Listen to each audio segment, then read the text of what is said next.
Students, हमारा आज का टॉपिक है bandwidth, base band and broad band. तो हम फुल स्क्रीन व्यू करते हैं और स्टार्ट करते हैं अपना टॉपिक। बेसिकली अगर मैं आपको बताऊं बैंडविड्थ क्या है, बेस बैंड क्या है, ब्रॉड बैंड क्या है, ये तीनों टर्म्स एक दूसरे से रिलेटेड हैं। पहले हम डेफिनेशन देखते हैं और फिर हम एक्सप्लेनेशन की तरफ जाते हैं। Bandwidth is the amount of data that can be transferred through a communication medium in a unit time is called bandwidth। कह रहे हैं कि जितना डेटा एक टाइम में, एक यूनिट टाइम में एक कम्युनिकेशन मीडियम से ट्रांसफर हो पाएगा वो उस मीडियम की बैंडविड्थ कहलाएगा। इस चीज़ को अगर हम इजी वर्डिंग में एक्सप्लेन करें तो हम इस तरह से कह सकते हैं कि किसी भी मीडियम की कैपेसिटी कितनी है कि वो एक यूनिट टाइम में कितने डेटा को ले जा सकता है। यूनिट टाइम मीन्स हम अगर स्टैंडर्ड यूनिट रख लें सेकेंड्स को तो हमारे पास किसी भी चैनल की, किसी भी मीडियम की कैपेसिटी क्या है कि वो 5 सेकंड्स में, वो 2 सेकंड्स में या वो 10 सेकंड्स में, एक हम कोई भी फिक्स टाइम रख लें, यूनिट टाइम रख लें, उसमें वो कितने सिग्नल्स हमारे पास वो ट्रांसफ़र कर पाएगा, कितना डेटा वो ट्रांसफ़र कर पाएगा सेंडिंग साइड से रिसीविंग साइड की तरफ वो चैनल। अगर हम कहते हैं कि एक कार की बैंडविड्थ क्या है कि वो एक यूनिट टाइम में कितने लोगों को एक जगह से दूसरी जगह ले जा सकता है, तो हम कह सकते हैं मिनिमम 5 के उसकी मिनिमम टू मैक्सिमम एक एवरेज हमारे पास जो उसकी बैंडविड्थ है वो 5 है कि वो 5 पर्सन को कैरी कर सकती है एक जगह से दूसरी जगह। तो इस तरह से एक केबल या एक, चाहे वो हमारे पास कोई सा भी चैनल है, वायर्ड है या वायरलेस है, उसकी बैंडविड्थ क्या है ये इस पर डिपेंड करता है कि वो एक यूनिट टाइम में एक खास पर्टिकुलर वक्त में कितने डेटा को सेंडिंग साइड से रिसीविंग साइड पे ट्रांसफर कर सकता है। तो ये उसकी उस चैनल की बैंडविड्थ कहलाएगी। तो हमारे पास है बैंडविड्थ जो मेजर की जाती है डिजिटल सिग्नल्स की, वो मेजर की जाती है बिट्स पर सेकंड में, और हमारे पास इस या फिर हम इसे बाइट्स पर सेकंड में मेजर करते हैं, जबकि जो एनालॉग सिग्नल है उसकी बैंडविड्थ हमारे पास साइकिल्स पर सेकंड में मेजर की जाती है, जिसे हम हर्ट्ज भी कहते हैं।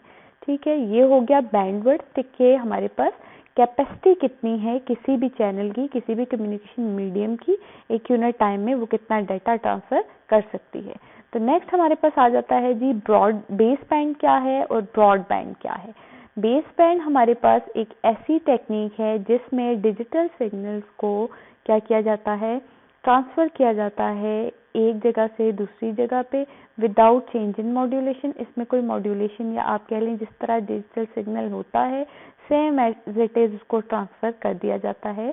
और हमारे पास डिजिटल सिग्नल्स जो हैं डायरेक्टली ट्रांसमिट होते हैं ट्रांसमिशन लाइंस पे। It transmit only one signal eight a time. तो ये कंपैरिजन है बेसिकली बेस बैंड और ब्रॉड बैंड का, कि बेस बैंड जो हमारे पास है इसमें डिजिटल सिग्नल्स को के साथ डील किया जाता है, जबकि ब्रॉड बैंड जो टेक्निक है इसमें हमारे साथ हम किसको करते हैं, एनालॉग सिग्नल्स को ट्रांसमिट करते हैं या उनके साथ डील करते हैं इस टेक्नोलॉजी में। तो हमारे पास क्या है, डिजिटल सिग्नल्स जो हैं वो are commonly called base band signals. क्योंकि डिजिटल सिग्नल्स को डील किया जाता है इस टेक्निक में बेस बैंड में, इसलिए डिजिटल सिग्नल्स को बेस बैंड सिग्नल्स भी कहा जाता है। और हमारे पास जो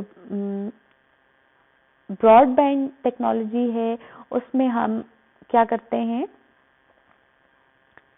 अपने एनालॉग सिग्नल्स को ट्रांसमिट करते हैं, इसलिए ये हमारे पास analog signals broadband signals भी कहलाते हैं। अगर मैं आपको एक एग्जांपल से समझाऊं तो चीज़ें आपको ज़्यादा क्लियर हो जाएंगी। हम ज़रा देख लेते हैं एक डायग्राम, इसमें मैं आपको क्लियर करती हूँ कि बेसिकली ये टेक्नोलॉजीज वर्क कैसे करती हैं। तो यहाँ हमारे पास जैसे है कि बेस बैंड में it transmit only one signal eight a time, एक टाइम पे एक ही सिग्नल मूव करेगा।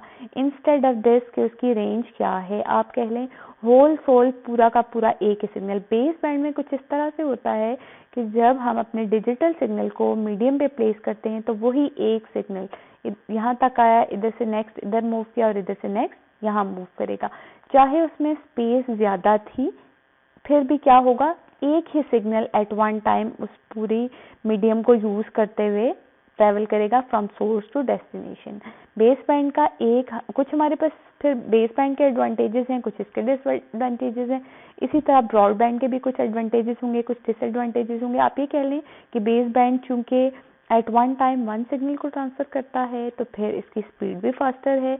लेकिन डिसएडवांटेज क्या है हमारे पास कि वेस्ट ऑफ हमारे पास रिसोर्सेज हो रहा है। एक तरह से हमारे पास इसकी कैपेसिटी थी, लेकिन एक signal at one time one signal transmit किया जाता है, बाकी अपने टर्न का वेट करते हैं। बाकी सिग्नल या बाकी डाटा जो है वो वेट करेगा, जब एक सिग्नल ट्रांसमिट हो जाएगा तो फिर नेक्स्ट होगा। लेकिन ब्रॉडबैंड में अगर देखें तो ऐसा नहीं है, बल्कि इसमें एफिशिएंट यूज ऑफ चैनल है। इसमें क्या हो रहा है कि एट वन टाइम डिवाइड कर दिया गया। ये हमारे पास पूरा एक ब्रॉडबैंड चैनल है जिसको डिवाइड कर दिया गया है। देखिए at one time more than one, यहाँ सपोज करें 3 सिग्नल जो आपको नजर आ रहे होंगे स्क्रीन पे कि रेड, ग्रीन और ब्लू कलर में हमारे पास at a time 3 signals source to destination move करें। आप ये कह लें डेली लाइफ में, जैसे हम एग्जांपल ले लें कि मोर देन वन लेन, जो हमारे पास थ्री लेन रोड है, वो एक एग्जांपल है ब्रॉडबैंड सिग्नल की, ब्रॉडबैंड चैनल की। जबकि जो वन लेन रोड है वो आपके पास एग्जांपल है हमारे पास किसकी, बेस बैंड की। अब वन लेन रोड हमारे पास फास्टर तो होगी, इस तरह से फास्टर होगी कि हमारे पास सिंगल जानी है, सिंगल व्हीकल ने मूव करना है एट वन टाइम। लेकिन ब्रॉडबैंड में मल्टीपल हैं, तो कुछ बेनिफिट्स हमारे पास बेस बैंड के होंगे, कुछ ब्रॉडबैंड के होंगे। एनी हाउ बेस बैंड में हमारे पास at one time only one signal travel from source to destination, जबकि ब्रॉडबैंड में चैनल को डिवाइड कर दिया जाता है और मुख्तलिफ स्कीम्स यूज होती हैं फिर इसके लिए, जिसमें हमारे पास फ्रीक्वेंसी ड्रिवन मल्टीप्लेक्सिंग और टाइम ड्रिवन मल्टीप्लेक्सिंग आ जाता है। और कहने का मतलब ये कि at one time more than one signals can travel from source to destination. तो यहाँ से भी हम रीड आउट कर लेते हैं। Broadband technique is used to transmit large amount of data such as voice and video over long distances. It can send data by modulating each signal onto different frequency. It transmits the streams of data at the same time using FDM or TDM. FDM divides the bandwidth of communication line into smaller frequency bandwidth. Each part of communication line can be used for transmitting data separately. Broadband is faster than baseband. तो यही सारी चीज वो कह रहे हैं कि हमारे पास चूंकि ब्रॉडबैंड में चैनल को डिवाइड कर दिया जाता है स्मॉलर फ्रीक्वेंसी बैंडविड्थ में, इसके बजाय कि एक ही फ्रीक्वेंसी प्रोवाइड की जाए पूरी बैंडविड्थ उसी पे पूरा का पूरा सिग्नल उसी पर ट्रैवल करे, इसको स्मॉलर फ्रीक्वेंसी बैंडविड्थ पे पोर्शंस में डिवाइड कर दिया जाता है और मोर देन वन सिग्नल्स ट्रैवल कर सकते हैं eight one time.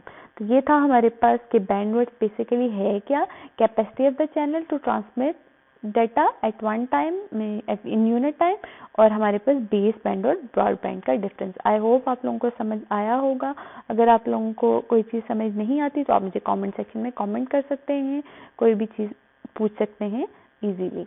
And that's all students, उम्मीद करती हूँ कि आपको लेक्चर पसंद आएगा। कमेंट सेक्शन में आप कमेंट करें, अपनी राय का इजहार ज़रूर करें ताकि हम अपने लेक्चर्स को इम्प्रूव कर सकें, आपकी सजेशन के अकॉर्डिंग इम्प्रूव कर सकें।